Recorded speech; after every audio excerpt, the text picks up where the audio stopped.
Ketlen Vieira, Miesha Tate, guys, here's what happened. You had a fight. You had a straight up fish fight, which you never know when Miesha Tate's going to be involved. If I was to be fair, historically speaking, back 7 years, her return fight perhaps, and all of this evening, I still got to tell you, she can wrestle and she can throw these girls down just about any time that she wants to. She's a Sarah McMahon style wrestler. And while Miesha made All-American honors and Sarah went on to the Olympic Games, MMA wrestling, those two are absolutely tit for tat. So when you know that that's in Miesha's repertoire, you just don't know how far back she stored it. That's the one thing with any athlete, in particular this lady, Miesha Tate. What did she store? What is she doing different? A lot of times as fans, we're going to be so impressed. We're going to see the changes and say, wow, I didn't know she was going to be able to do that. Or we're going to see the changes and we're going, wow, that wasn't what I was expecting she would get under the tutelage of such and such coach at the such and such gym. With Miesha, I saw somebody who was still getting used to fighting. That's what I saw. I saw some very good boxing. I really liked the head movement. I liked the way she moved. There was many times in that fight where Miesha was extending her hands. Now, when you want to do what's called an open palm, you're looking, you guys may not know this at home because you just see a hand open, but what you're looking to do is put that palm right on the forehead of your opponent. Reach out, hold, and then you can follow them. Once you make contact, you can follow them wherever they go. Miesha didn't get there. That's what she wanted. She didn't get there, but she still kept that out. It's a very good defensive arm. Anything gets punched at you, just hide your head underneath your arm. That's in one theory. Anything that comes straight down the middle, get it all the way out of the way. I don't love this. I don't teach this. But when I observe it and I see people do it, Jon Jones comes to mind. I know at least what they're looking for. And Miesha Tate did this pretty well defensively, as well as she did with the rest of her head movement, aside from one thing, which was her stance. And when any time that we're breaking down a former world champion and a current main eventer, and we have to question hand placement and stance, we got a problem.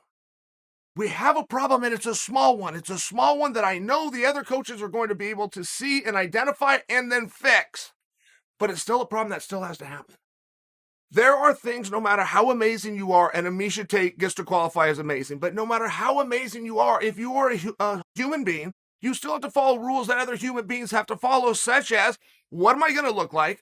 Where are my strategies going to be? What are my strengths? What are my weaknesses? What are my rounds? What kind of scrambles can I push through when you've been out for a period of time? So it was a cautious match by Miesha. I must tell you, I thought Miesha was winning it. The announcers greatly influenced me, right? Wipe my eyes and look again. I thought that Miesha was winning this fight. I didn't think that it was action-packed, but Miesha would get one or two shots in. Miesha can control the clinches. Anything that happened up against the fence, which is step one to getting a takedown, was all done by Miesha. It was enough. Miesha was winning. Well, the announcers come out, and they said no. So I don't have Miesha winning any of this. I'm going, gosh, are we going to have one of these nights? And there was no controversy in what I'm saying. Like my interpretation having a different opinion than the opinion and the interpretation of the announcers. And eventually we're going to bring the judges in and everybody, you know. But somebody's just going to be right. Somebody's just going to be wrong. There was no robbery. And it is hard to judge matches like that. Yes, Miesha did a good job landing a jab right on the face of her opponent. Her opponent would counter the jab with a power shot. So now you're one apiece. The dance got started by Miesha. I think Miesha should get credit for that. But the power came from the opponent in, again, a scenario that went 1-1. See where that gets harsh to judge? So I got to come over here. This is about a 5-minute ride. I cruise out at the 5th round. I'm pulling right here into the studio to watch the rest of the match. Miesha is now a bloody mess. She is now a bloody mess, and scorecards come in. She now looks like what the announcers were foreshadowing for me. I thought it was competitive. I thought Miesha looked great. I think the mere fact that Miesha can go 5 rounds after having done that or been scheduled for that in 6 years is remarkable, and not to mention she did it pretty well. I think if Miesha were to be real open with us, and she is real open, and I have a feeling exactly what she's going to say somewhere in the next week is, I held back. I was scared of exhaustion. I wasn't exhausted. I felt pretty good, but I also felt that I could keep up with my opponent. I could protect myself at all times in that situation, which was jab, move, 1, 2, move, get to the body lock, push into the fence, ref breaks you apart, 1, 2, 1, 2, move. Low paced, good accuracy, saw a lot of stuff there. Her opponent gets a lot of credit. Her opponent will be not right now be on the fast track to a world title fight. But when you're dealing with Amanda Nunes, who's got the 45 and the 35-pound belt, everybody's on a fast track as long as they have one thing that only top contenders have in that division, a willingness. The Venezuela Vixen, Juliana Pena, is willing to go in, and that's something that Miesha has on her side too.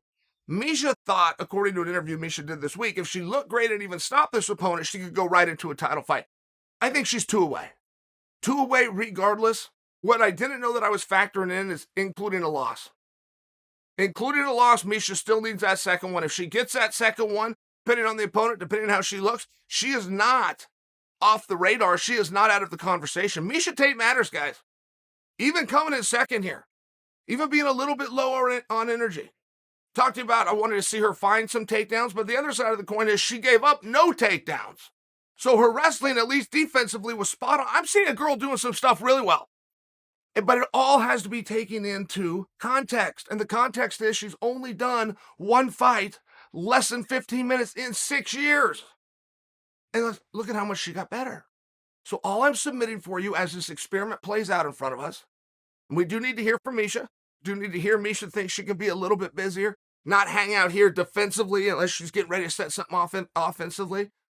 More threats, get into control, pushing somebody to the fence. Step number 1, if you're Khabib. For most wrestlers, it's when they hit the fence, that's when you use that little spring and pull them off. Miesha is a wrestler, and Miesha needs to hit the fence, pull them off. Miesha push the fence, held. These are corrections. These are small corrections that can be made. Congratulations to the opponent, but congratulations on the return, Miesha. 2 fights back, you're already in the main event. Young lady, you are doing just fine.